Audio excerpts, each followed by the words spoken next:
So welcome everyone. I believe this evening is uh pretty much just YCL members, and potentially some party comrades, and of course our comrade Paul Cockshott, who's going to do a good section of this. So this is the educational on hyper-imperialism and multipolarity. There was a bit of reading sent ahead, and if you had a chance to do that, hopefully that'll make this even more worthwhile. If you didn't get a chance to do it, and I'm conscious it was quite long, that's absolutely fine. There should still be plenty for you to get from this. Ultimately, what we're trying to do is establish what hyper-imperialism is, what multipolarity means, and then we're going to sort of break down history and, up until now, what the global economy and political sphere and Thank you very much. what that looked like, and then militarily what that implied or what consequences that had. So hopefully it'll give you a good understanding of how these things work on the global scale. And in the future, it means when there are political developments across the world, you'll be able to interpret them through this new lens, which will hopefully allow you to interpret the news, so to speak, with an actual Marxist analysis. So that's what we're hoping to get out of this. And I'll hand over to Evan to begin his session.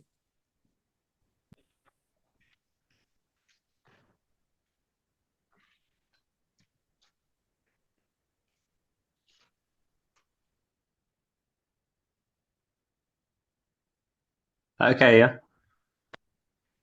cool. So hi comrades, thanks everyone for coming. I'll be giving a short 20-minute introduction to the hyper-imperialism study itself, which was produced by the Tricontinental Institute. Obviously, I can't do it full justice in just that short time, so I encourage everyone who hasn't read it to please take the time to read it through carefully afterwards and to take notes. It isn't a long document in the grand scheme of things. It'll take you maybe a few days, and it is very important for our communist strategy.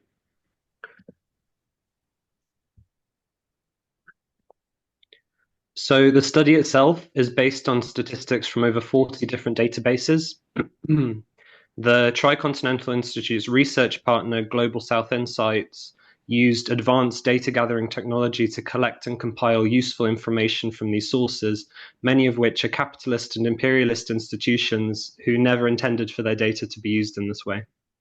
And the study is a fantastic example of what can be achieved when cutting-edge technology and advanced statistical analysis are combined with a Marxist-Leninist political analysis in order to develop communist strategy. And we need more studies like this in future. This is exactly what communist research and planning should look like in the 21st century. The study argues that although we are still in imperialism, which is the highest stage of capitalism, imperialism has taken on a new form, particularly as a result of the rise of the United States to become the foremost imperialist power on the planet, as a result of the age of neoliberalism, which has fundamentally transformed the imperialist economies from productive manufacturing economies to unproductive financial economies, as a result of the counter-revolution in the Soviet Union, which emboldened imperialism for a time, and as a result of the subsequent rise of the People's Republic of China, other socialist nations, and the national liberation struggles throughout the global south in the age of neocolonialism. The study argues that hegemony is lost in three stages, including production, finance, and military. The US has already lost its hegemony in production, with production largely moving to China and the global south, and its financial hegemony is being challenged through the process of de-dollarization and the emergence of more equitable international financial institutions outside of US control. But the US still has unparalleled military hegemony throughout the world, and it has moved to a strategy of relying on this superiority in order to make up for the hegemony it has lost as a result of these other factors. With its number one target being its main economic competitor, which is socialist China, its number two target being capitalist Russia on the border of Asia and Europe. There's also North Korea and Iran, which are probably next in line due to being nuclear powers. There has recently been a successful regime change in Syria, and Venezuela, Cuba, and Belarus are all other immediate targets for regime change. This is all a rational response by the United States to the loss of its economic hegemony and control over the world's productive forces as a result of its mode of production. And so the US cannot be moralized against or reasoned with, and so must be defeated in the wars it is unilaterally escalating against the interests of the overwhelming majority of humanity. The only way to return to a peaceful world is to defeat the United States, and the only way to end war permanently is through socialist revolutions across the entire globe. The consolidation of the US-led imperialist bloc against the socialist and capitalist countries of the global south has recently accelerated, particularly as a result of escalations against China in East Asia, escalations against Russia on the border with Europe, and escalations in the US-backed Israeli genocide against Palestine in West Asia. These are currently three of the main front lines of US imperialism, which seek to conquer and plunder the one continent which the US has so far failed to plunder completely, which is Eurasia. In the last 3 decades, all Eastern European countries have been fully incorporated into NATO, except for Belarus, which continues to resist US aggression alongside Russia, and all Western European countries are now fully subservient to US interests. As a result of this, we are seeing formerly independent imperialist countries acting against their own economic interests in favor of the interests of the United States. Any country which does not fully comply with the US's plans for global domination is labeled a rogue state. The US-led military bloc is the only cohesive bloc in the world and is the de facto military alliance with a central command. The US has abandoned many anti-nuclear treaties over the last 10 years, opening the way for commencing nuclear conflict with Russia or China. The US controls 74.3% of all military spending worldwide, which is over $2 trillion US dollars. It spends 21 times more on its military per person than China, and of the top 16 military spenders, 11 are in the global north, and only 6 out of 145 are in the global south. It is clear that there is currently no such thing as sub-imperialism or non-Western imperialism in the world today. The US currently has 902 known overseas military bases, not including other smaller or secret military facilities and projects. Mapping these bases allows us to understand the US's primary military interests. On the other hand, China only has 1 or 2 overseas military bases, depending on how you define one, and Russia has a handful still under its control in the former countries of the Soviet Union. You cannot be an imperialist country without the physical force to back that up. And the US's military bases are heavily concentrated in bordering regions around China and Russia, and any country with a US military base cannot claim to be fully sovereign, including ourselves.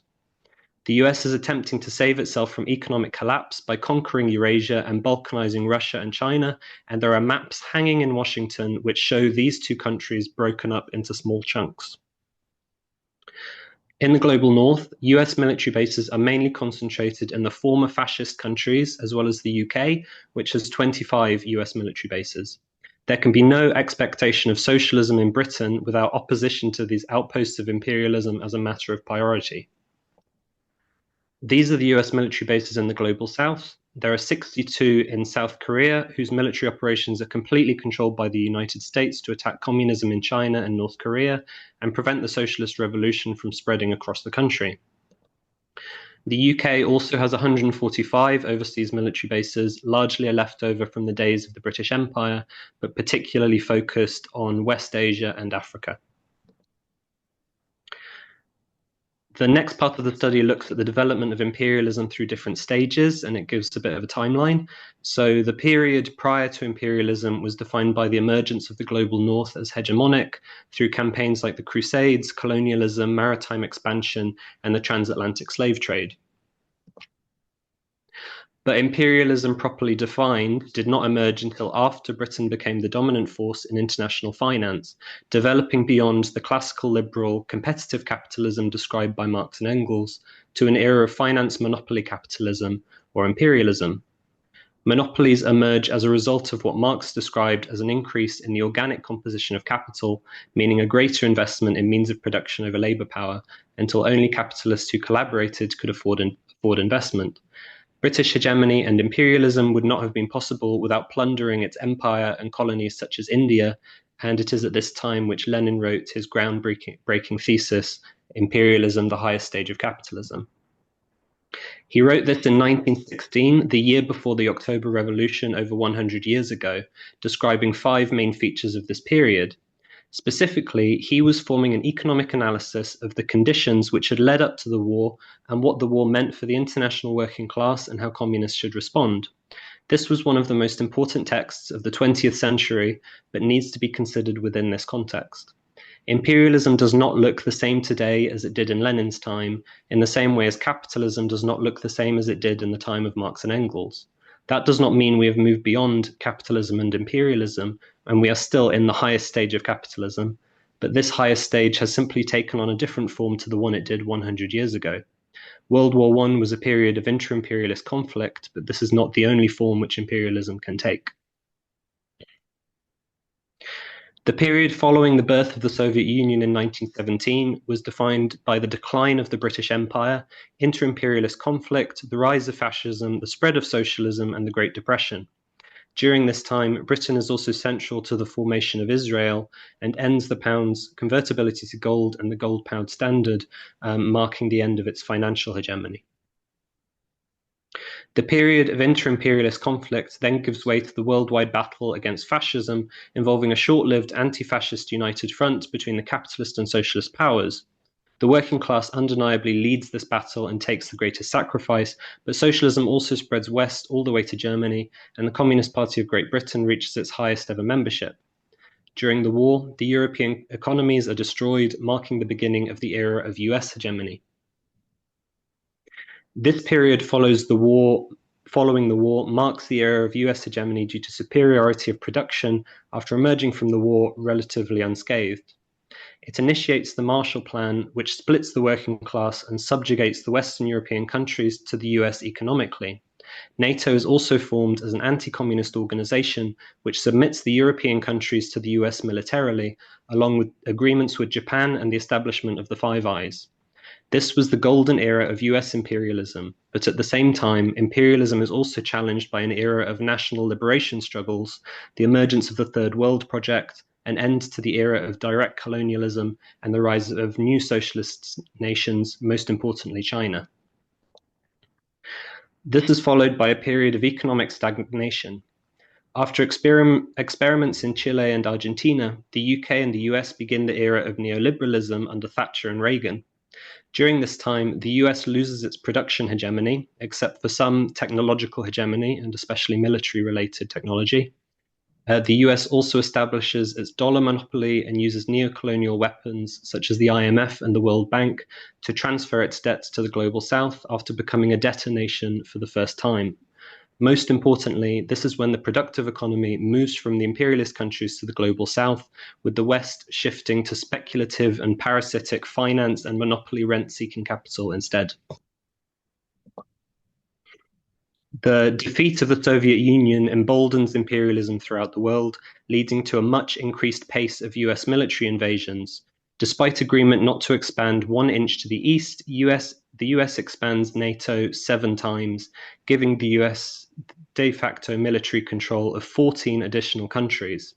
This includes all the Eastern European countries except for Belarus. The Five Eyes is expanded to the 14 Eyes, including former fascist and other Western European nations. The US abandons anti-nuclear treaties, potentially preparing for a nuclear conflict with Russia or China. Global South GDP per capita surpasses the US for the first time, and Putin gives his famous Munich speech, criticizing the dominance of US monopolies and its use of military force, ending any illusion that Russia can be brought under the control of the United States. This period ends with the 2008 financial crash, which the study describes as the Third Great Depression. China is largely unaffected, which causes panic among the US bourgeoisie. Finally, there's the period we are currently in, which is the period of US decline and the rise of the global South. China has become the largest economy in the world and refuses to take the path of the Soviet Union, with Xi Jinping's presidency recognized by the CIA as being a shift to the left, which threatens capitalism's political supremacy. Obama's presidency initiates the US's pivot to Asia strategy, defining China as its strategic competitor and seeking to contain the country and strangle it economically. This, again, is a rational development of US capitalism, which has lost control of global productive forces and monopoly privileges as a result of China's rise. The US's attempt to use military force to make up for its declining hegemony is thwarted on multiple occasions, including in Iraq and Afghanistan. Xi Jinping visited Britain in 2015 under David Cameron, which was the last attempt at friendly relations before following US saber-rattling. The US also withdraws from the 2015 Iran nuclear deal, which offered sanctions relief to Iran in exchange for limiting Iran's nuclear program. The US began sanctioning businesses which traded with Iran, significantly harming the economic interests of Western Europe. In just the past 3 years, we have seen the US rapidly escalating towards a Third World War, particularly through three frontiers of US imperialism around Eurasia: Ukraine, Palestine, and Taiwan. During this time, Nancy Pelosi violated the One China principle by visiting Taiwan. The US has put forward military aid to Taiwan as an act of aggression against China, which intends to complete its national revolution by unifying capitalist Taiwan with the socialist mainland. Russia's special military operation in Ukraine represented a response to the US crossing a red line 30 years in the making, including NATO expansion and placing missiles and troops on Russia's borders. Anti-fascist and communist partisans in the Donbass currently represent the front line of this struggle and have had military support from the Russian Communist Party since 2014, as well as socialist countries like Cuba and North Korea, representing a united front against US imperialism. After this point, Finland and Sweden joined NATO, but NATO had already been expanding for 30 years anyway. This was just two more additional countries. And finally, Hamas-led resistance actions during Operation Al-Aqsa Flood on October 7th represented a response to the continued escalation of the US's vassal state in West Asia, supported by a majority of the Israeli people. The Israeli genocide and continued expansion into Palestinian land is therefore the economically rational action of a state born out of imperialism and colonialism, and will continue for as long as it does not meet resistance, which is currently led by the Palestinian forces, the most progressive section being the PLO, and particularly the communist PFLP and DFLP. This is a period of many contradictions, and communists need to think dialectically about these different contradictions, which are primary and which are secondary. The study defines these 8 key contradictions in today's world, the principal contradiction being the US-led imperialist bloc acting against the interests of the majority of humanity. The study then goes on to define these two main camps: the US-led imperialist camp, also called the Global North or the West, and the China-led broadly anti-imperialist camp, also called the Global South, or historically the Third World. The Global North is an integrated military, political, and economic bloc composed of 49 countries, which is further subdivided into 4 rings: the US-led Anglo-American core, the European core, Japan and the secondary European powers, and the European former Eastern Bloc. The study argues that this is the only imperialist force in the world today, as well as the only consolidated bloc, with the interest of the minor imperialist powers completely subordinate to the interests of the United States through organizations such as NATO. The US-led core represents the inner core of imperialism and the imperialist victors of World War II emerging out of the British Empire. These are the Five Eyes and Israel, which acts as the US's sixth eye in West Asia. These countries work closely together, including a new imperialist military alliance like AUKUS targeting China. The European core is made up of those countries closest to the US-led inner core, including the US's 14 Eyes established by 2001. Following the end of World War II, the former fascist powers and the rest of Western Europe were integrated into the military apparatus of the United States, particularly through NATO. Japan and the secondary European powers involve 15 countries, but particularly Japan, which is a frontline asset in curtailing and suppressing China, Russia, and North Korea, and has been a strategic US ally since the signing of the US-Japan Security Treaty in 1951, which agreed to US military dominance of the country. The European former Eastern Bloc are a new category within the imperialist camp, which have been targeted militarily, politically, and culturally. 14 of these countries have been incorporated into NATO, another 4 are attending NATO meetings, and several are governed by pro-NATO regimes. Belarus is the only Eastern European country which has stood up to US domination and maintains a close partnership with Russia in the anti-imperialist camp. The interests of the Global South are largely defined by what's called negative unity, in the sense that the only common factor of these countries is that they are not fully aligned and integrated into the US-led imperialist bloc. For this reason, despite steps towards organization and unity, the Global South is not a unified group or bloc like the imperialists, and various disputes exist between individual members. However, most of these countries also have a common history of being either colonies or semi-colonies of the imperialist camp, and capitalists in the Global South are losing confidence in the political, economic, and moral leadership of the US and Europe, leading to alignment with alternative economic models like BRICS and China's Belt and Road Initiative. The study groups them into 6 categories: socialist independent, strongly sovereign-seeking, current or historic progressive, new non-aligned, diverse global south, and heavily US militarized. The socialist independent bloc includes all of the socialist countries and most importantly China, which has made the most significant advancement in human development by lifting 850 million people out of extreme poverty in the last 4 decades. Cuba and Venezuela are currently on the front lines of socialist resistance, despite the cruel embargo and heavy economic sanctions. Half of the island of Korea is still occupied by the US, and Laos and Vietnam continue to undergo rapid economic development following a similar path to China. The struggle against US imperialism is not only an act of defense against for existing socialism throughout the world, but the socialist revolutions of all of these countries emerged out of anti-imperialist national revolutions against US imperialism.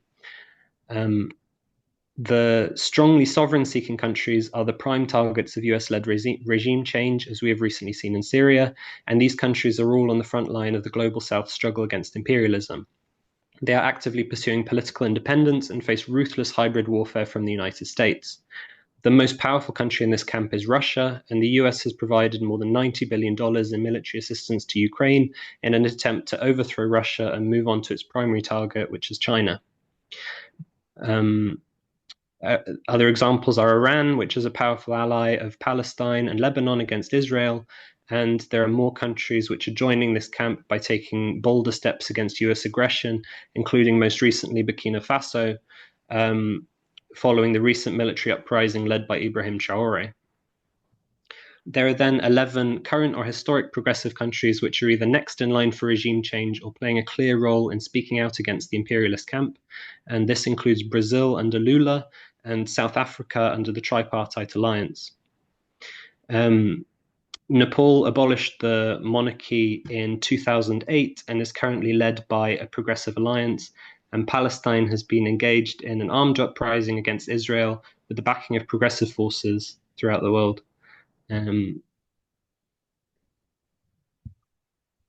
Cool. And yeah, I'll skip this little bit on the Global South and I'll just get to the summary and the conclusion.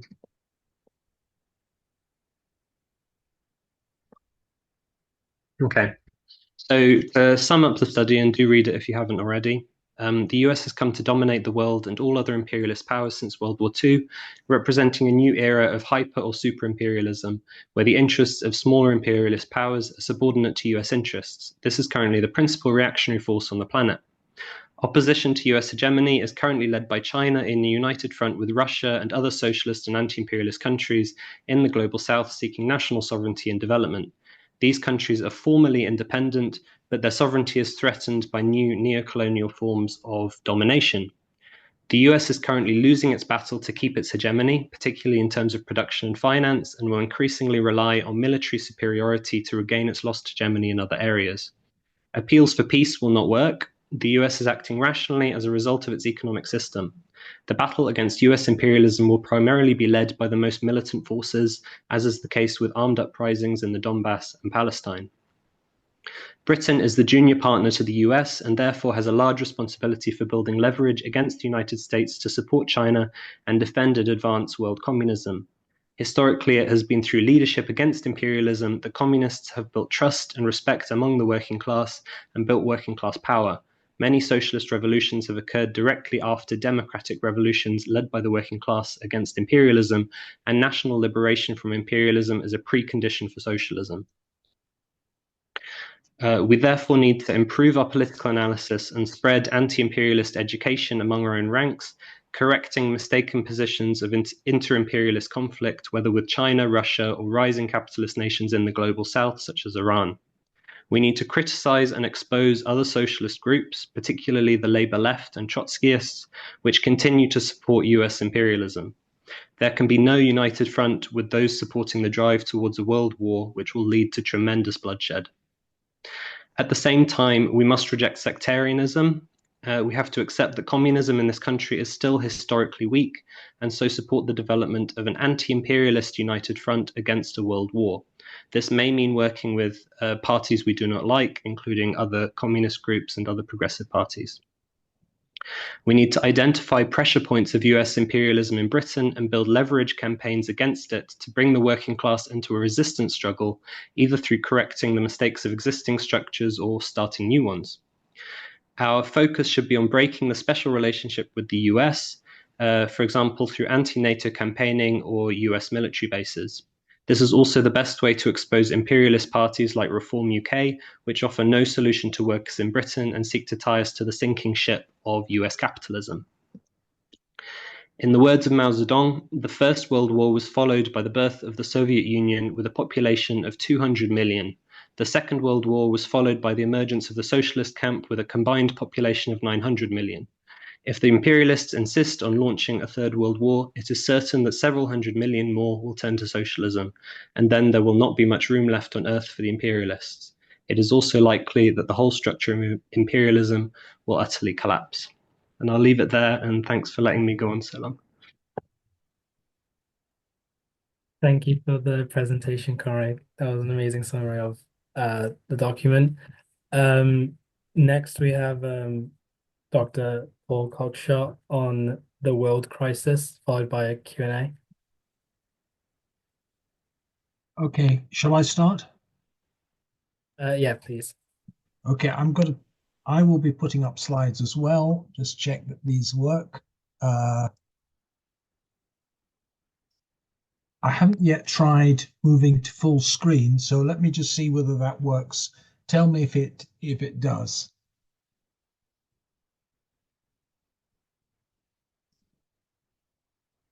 Is that working? Yeah. Okay. There'll be a lot of overlap between this and what was just covered by Eben. So I'll try and go fast in those points. We have a major political crisis in the world, which has been going on for 2 or 3 years.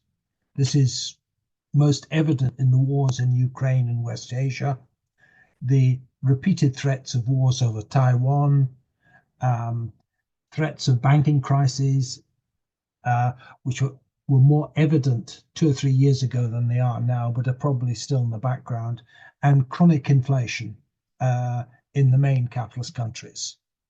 But these are an effect of a long-term situation, which is the decline of Western hegemony. The fact that China has regained its position as the dominant economy in the world, which it lost in the 19th century. Finally, the rise of Indian capitalism as a major economic power, and going along with that, the deindustrialization of the Western world, which has now accelerated since the US blew up Nord Stream. So what phases did Western dominance go through? I'm starting a bit later than the previous thing. I'm saying it really started in the 16th and 17th century with the Spanish Empire. And in the 18th century, you then got a struggle between Britain, Holland, and France based on mercantile capitalism tied to shipping. From 1815 to 1921, I say that was the period of dominance of British industrial capitalism, from the defeat of Napoleon to the signing of the Washington Treaty in 1821. During the period, there's an overlapping period from 1898 to 1948. You had the epoch of inter-imperialist rivalry, wars and revolutions. From 48 to 91, you had the period of socialist challenge the defeat of European imperialism and the victory of the national liberation struggles, most significantly culminating in the victory of the independence movement in Vietnam. Then the collapse of the Soviet Union produces a 30-year period of American hegemony, which has now started to be threatened increasingly. We've passed the inflection point.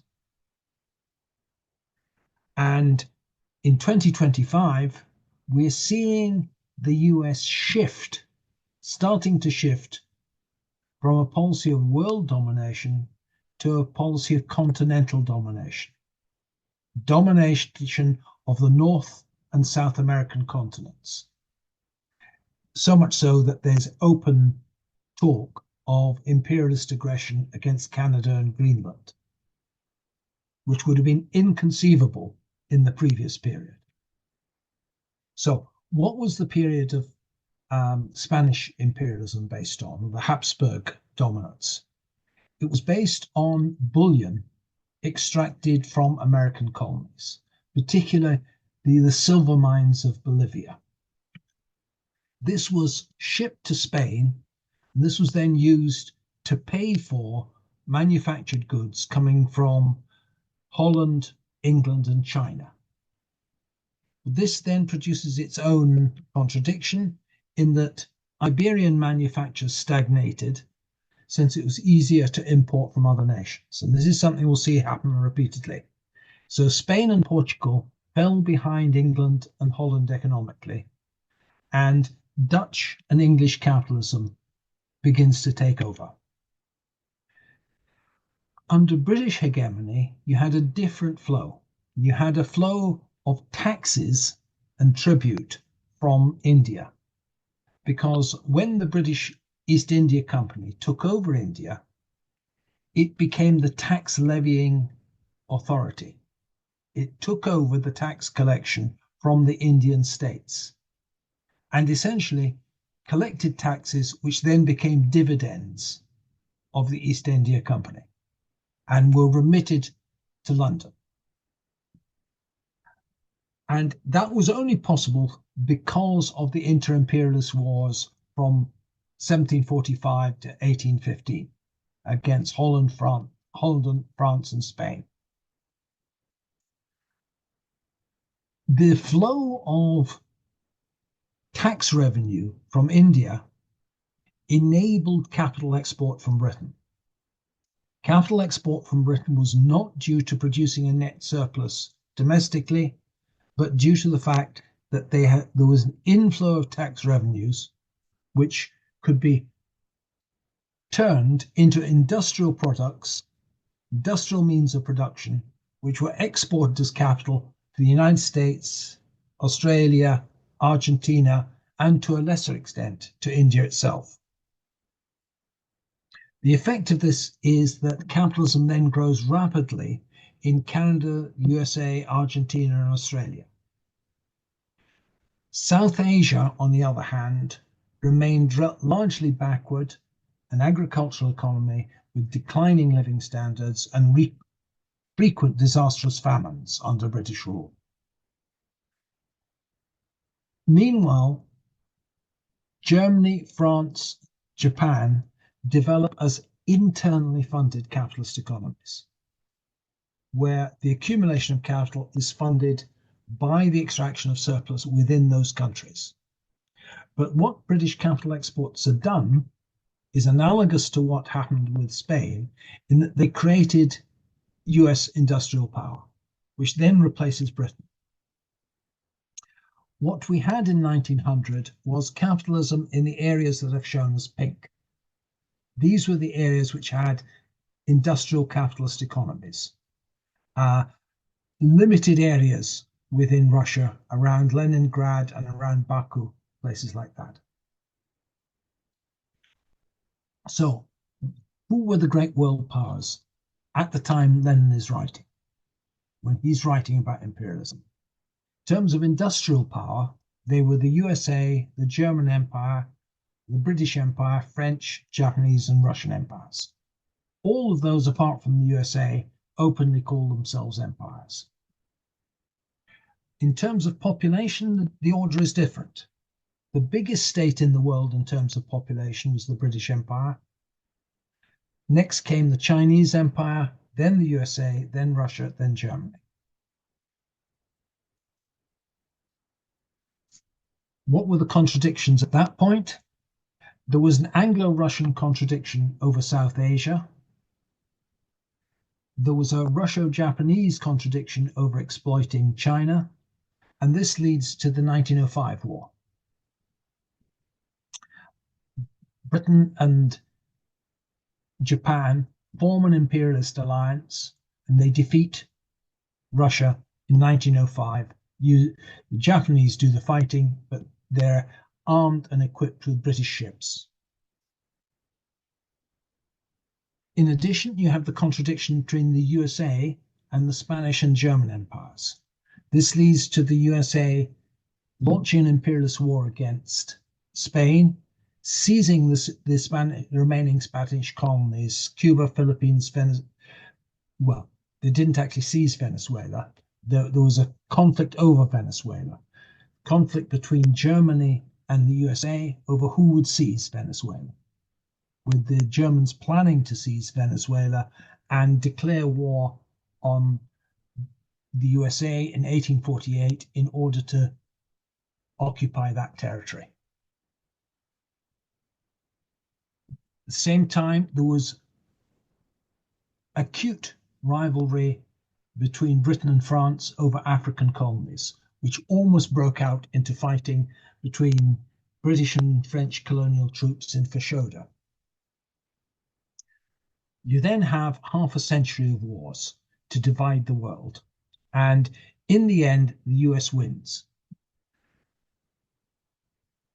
The important point here is that in terms of industrial capitalism, the same regions existed in 1949 as in 1900.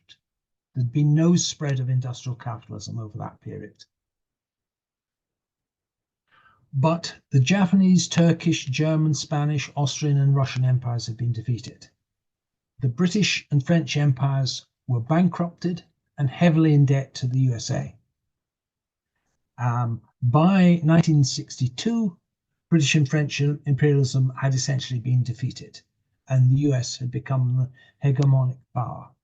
I mean, perhaps the more crucial turning period, you might say, was 1956, the Suez Crisis, but I've said 1962 being Algerian independence.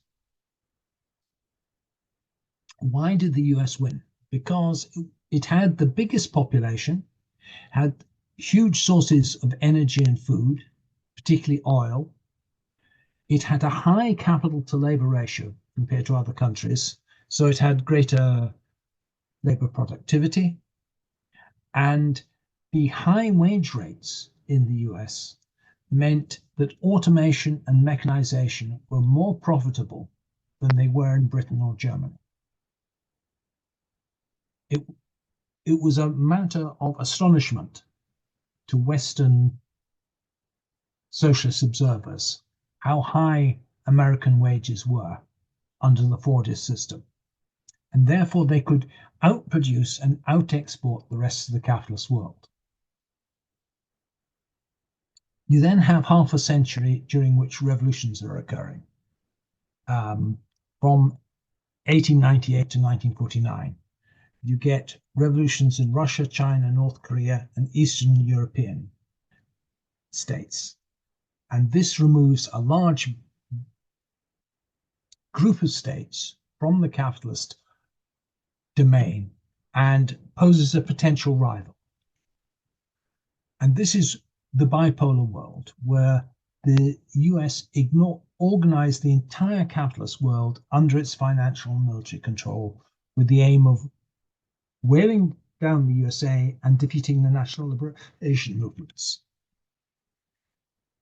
In the process, we get a change in the economic structure of the USA. We see this dialectical process whereby a country initially dominates, but the mechanism by which it dominates gets undermined. The dollar was the world reserve currency in 1945 because the US was the workshop of the world. Dollars were in demand to purchase US goods.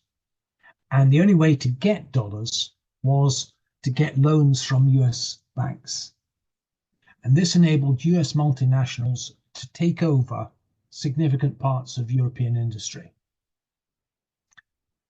The important point here is that this is different from Britain. This is a real capital export due to overproduction in the USA and a surplus of manufactured goods coming out of the USA. And this net outflow of capital equipment taking over of factories by US firms results in their modernization and accelerated economic development. Now, by the late 60s, the cost of the Vietnam War, along with the fact that modernized French and German industry was now exporting heavily to the US, meant the US had a trade deficit. And unlike Britain a century earlier, it couldn't just tax India to cover the deficit, or unlike Spain, it couldn't rely on silver imports from Bolivia. So instead, they go off the gold standard because by 1971, the US had issued more dollars than its gold reserves and couldn't back the dollar with gold. That hadn't been an issue previously because they could back the dollar with manufactured goods. France demanded that it got the dollars it held in gold. De Gaulle said, okay, the Bank of France holds large quantities of dollars. We want hard gold in return. And Nixon said, no, we're going to take the dollar off the gold standard. The French had exported cars and consumer goods to the US. That's a real transfer of resources to the US. But the US was refusing to do an equivalent transfer back. So effectively, the US was exploiting France at that point. It was getting Citroëns and cars from France, but there was no equivalent. What was going back was just paper. Because they were able to do this because the dollar had been established as the universal equivalent. Now, it only worked because the Bank of France was willing to take the dollars and issue francs to Citroën people. Now, this gave the US an unprecedented power. The British had been able to tax Asia and Africa. The US instead effectively taxed the rest of the world by seigniorage, the issue of currency. And with this, it could finance an almost unlimited military expenditure. And under Reagan, it used this power of issuing currency to ramp up its military expenditure to a level where the Soviet Union couldn't keep up, and it bankrupted the Soviet economy. And thereby, they established what they hoped would be the American century. Okay. This also meant that US banks, through the credit multiplier, acquired even greater purchasing power than the US government itself. And this meant that lots of firms exported to the US and had built up credit banks at the Wall Street banks. And with this, the Wall Street banks lent to deficit countries in the South and earned interest on that. And when they couldn't meet the interest, the US imposed structural adjustment programs, which essentially meant that they had to privatize large parts of their economy and sell them to US capital. Essentially, by dollar hegemony, the US was able to plunder the world's capital assets, and the US Treasury could effectively tax the rest of the world. So what happens now, though, is that a repetition of the Habsburg fate. The Habsburgs had controlled the universal equivalent of the day, which was the silver thaler, which is from what we get the name dollar. The US was importing manufactures, importing oil, and paying for them in dollars. And this meant that the economies of the East and Southern Asia grew, and the financial position of the Middle East was boosted because of net transfers of dollars to the Middle East. Now, you may say, why does the world put up with this? Well, it's because of what Adam Smith called the mercantile delusion, the idea that money is wealth. A capitalist economy is forced to go through the circuit money, commodity, money prime, more money. That's the whole aim of the economy. And if dollars counters world money, it appears to be rational to do everything you can to get dollars. But this is essentially an illusion. It hides the fact the US is taxing the world. Now, in many ways, the situation of the US is analogous to the situation of Germany in the eve of the First World War. After 1870, the Hohenzollern monarchy had defeated its main rival, France, and established itself as the unquestioned military hegemon within Europe. They had first taken the easy target of Denmark, then they'd gone for Austria, then they'd gone for France, and now they were in the dominant position. But French capital was flowing into Russia, financing Russian industrialization, and the General Staff told the Kaiser that by 1916 they would no longer be the dominant power because of the rapid development of the Russian armed forces, the rapid development of Russian railways, which enabled the movement of troops within Russia.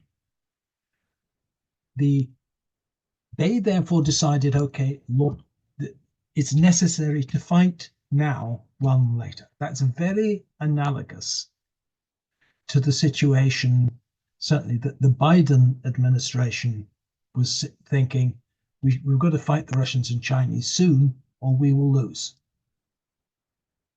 So the US is in a slightly worse position in that China has already overtaken them.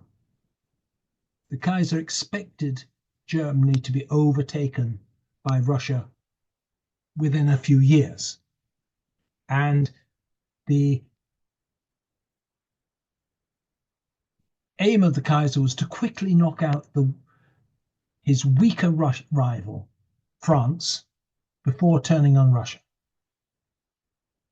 The Schlieffen Plan was intended for that. This is essentially the same strategy as the Americans have been following the last few years. Try and knock out the weaker rival, in this case Russia, before turning on China. Unfortunately for them, like the Schlieffen Plan failed at the Battle of the Marne, when the German army was stopped by the French. Unexpectedly, the Ukraine war has not gone as well for the United States as it expected. So they failed to knock out their weaker rival.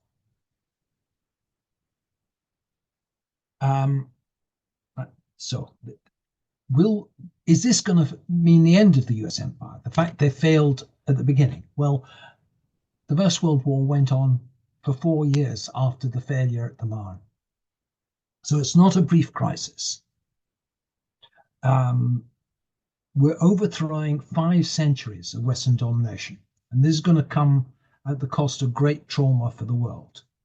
Old alliances will break out, finances will shatter, states will descend into stasis and revolution. That's what happened last time. We know the US is openly planning war against Russia, but it's increasingly being subverted by openly planning war against China. They're put in sanctions, but these are being subverted. We know that DeepSeek has just overtaken OpenAI, despite the US putting sanctions on NVIDIA chips. It's also been shown that deindustrialization means the US and EU lack the capacity to combat the supply of military equipment that Russia and North Korea are able to achieve. And that's even before China has stepped in as a potential supplier of military equipment. China is not shipping weapons to Russia, but it could. So the US is trying to broaden its possible basis of support. Most important potential industrial powers that it can use are South Korea, Japan, and now let's look at its plan to transfer nuclear subs to Australia and see why that is important. What is the significance of the AUKUS treaty? Well, what is the AUKUS Pact? It's a defence pact between Australia, UK, and the US, which was announced in 2021. Downing Street said the AUKUS partnership will work to protect our people and support a peaceful and rules-based international order. Well, we know that rules-based means the US makes the rules. And the first initiative is establishing nuclear-powered submarines for Australia. They're going to build 8 nuclear submarines for Australia, and that's a lot. The British Astute program is only for 6. So they're building a large nuclear submarine fleet for Australia. They're likely to be a specially designed UK design of submarine called the SSN AUKUS. Now, why is this significant? Because the British and US nuclear reactors use highly enriched uranium. This enables them to run for 30 years without refueling. But if you supply highly enriched uranium to Australia, you're effectively giving Australia the means to construct nuclear weapons. And this has been pointed out by China as a potential breach of the Non-Proliferation Treaty. At the moment, Australia has no nuclear industry. It's a live discussion in Australia whether they'll develop a nuclear power industry. They have no nuclear power stations, no enrichment plants. So at the moment, they would be dependent on US or UK supplied fuel. But it's likely they would then build their own enrichment plants, their own reactors, and become a nuclear power on their own accord. And this is the most important thing. Construction is going to take place at Adelaide, at the Osborne Naval Shipyard. Why is that significant?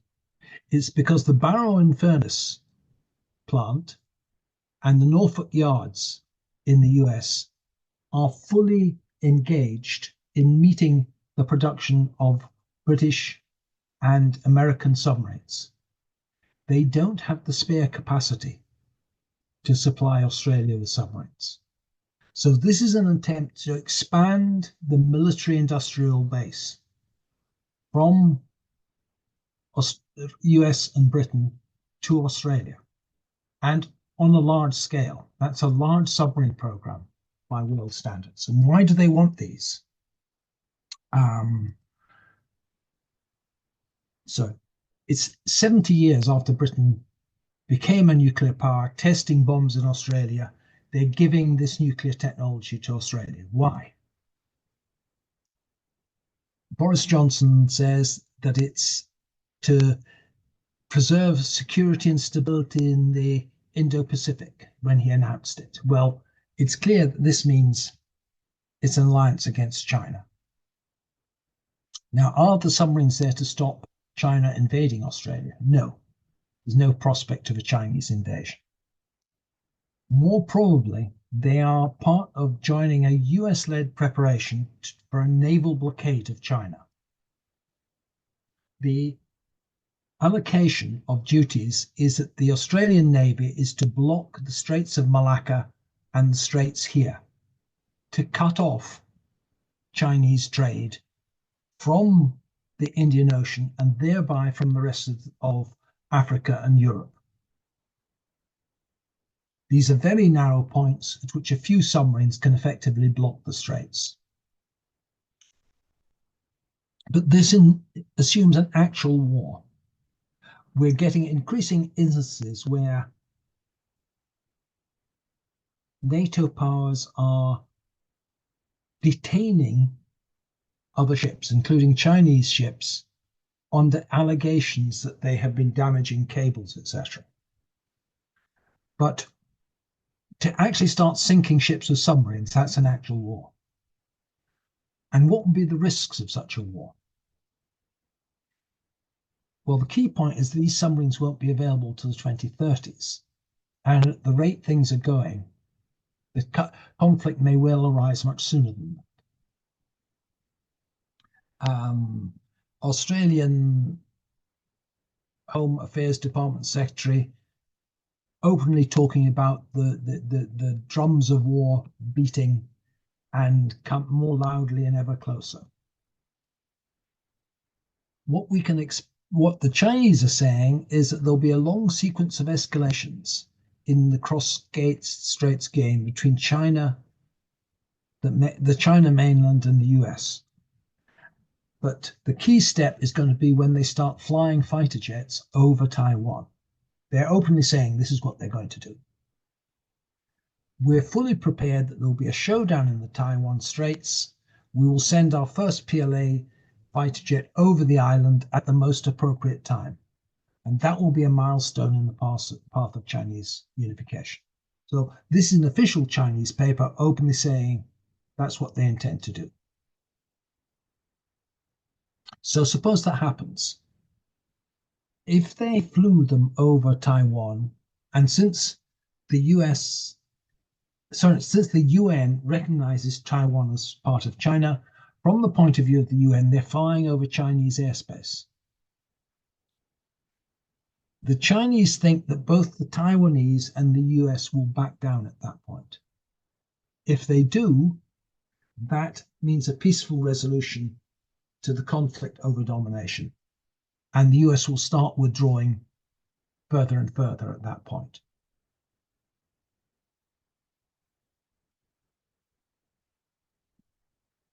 The reason why is that it's probable that the US would actually lose if it went to war with China now. I'm going to look at that. Firstly, we've seen in Ukraine that mutually assured destruction actually is preventing the use of nuclear weapons. And the same would apply in China. So we're going to look at the first year of such a war, what strategic resources they have, and how the war would end up.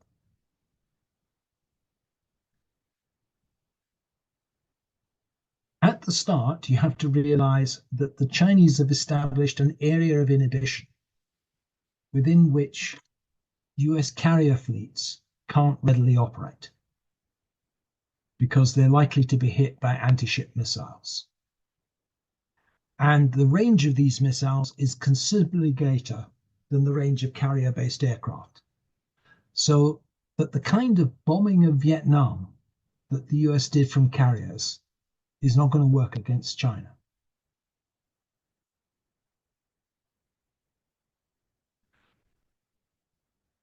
The PLA can effectively establish air dominance over Taiwan. It can establish a blockade and transport sufficient forces ashore to eventually subdue Taiwanese resistance. US support will be limited to airlifts, in the period prior to Taiwanese air defenses being completely disabled. That's very, very limited, the support they can send in. There is a great overestimation of their own power by US politicians and the US general public. What the Ukraine war has shown is that it takes a great deal of modern weapons to put out of action even a third-rate industrial power like Ukraine. China is huge, its cities are huge, and it would take an enormous air force to seriously damage Chinese industrial capacity. It's much, much larger than Japan, which the US was able to attack. And the US no longer has those planes. It's a paper tiger in this sense.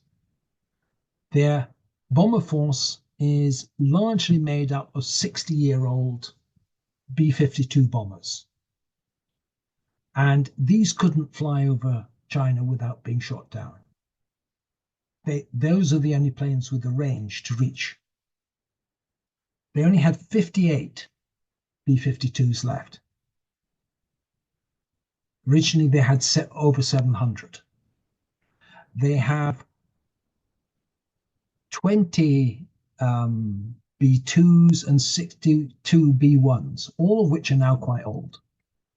But so in total, they have 140 bombers. Now that is actually less than the bomber force that Britain had in the 1960s. This is the degree of decline of the US Air Force. It's now at the level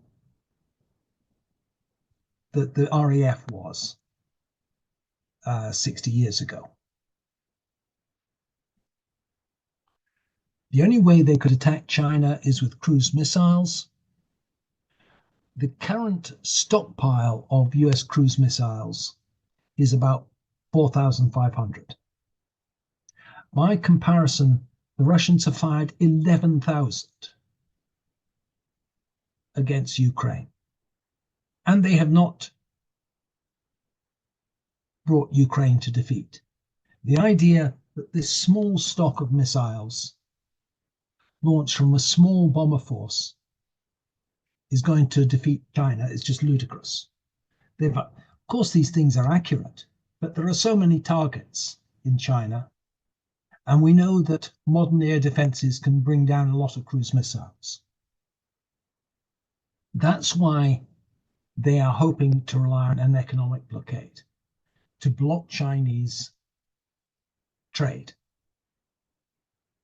And were they to do that, though, it means a collapse of the economies of Europe and Africa and West Asia, all of whom are vitally dependent on Chinese imports. Something that was revealed during the COVID crisis, the most basic drugs, whether it's penicillin or what have you, is highly dependent on imports from China. If Chinese imports are cut down, all sorts of production immediately stops in Europe. Effectively, all chip supplies from Taiwan are going to disappear. All manufactured phones from China are going to disappear. The components necessary for cars are going to disappear. Let's look at shipbuilding. If you have a long naval war, sorry? We have to move on in 2 minutes. Would it be okay to finish by then? Okay, it won't take long. In a long naval war, shipbuilding capacity counts. The US defeated Japan because it could build far more ships.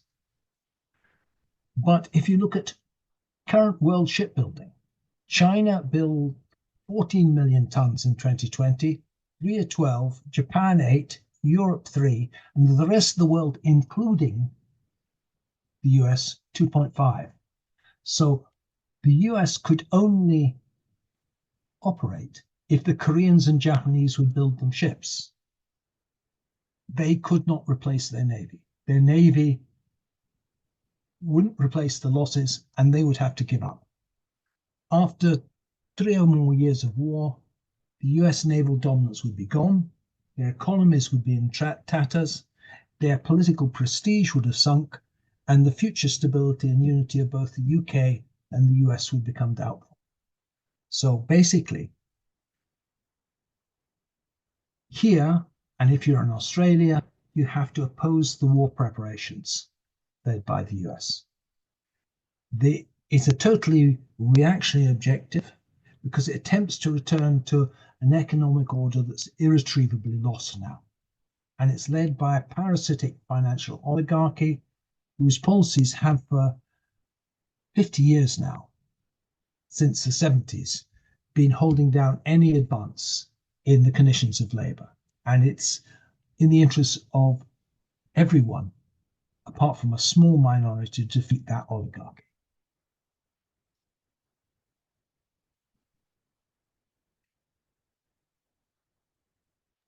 Thank you so much for the presentation. So we're going to have a couple minutes of Q&A for any questions that comrades might have for Paul and Eben. So yeah, please raise your hand if you've got any questions.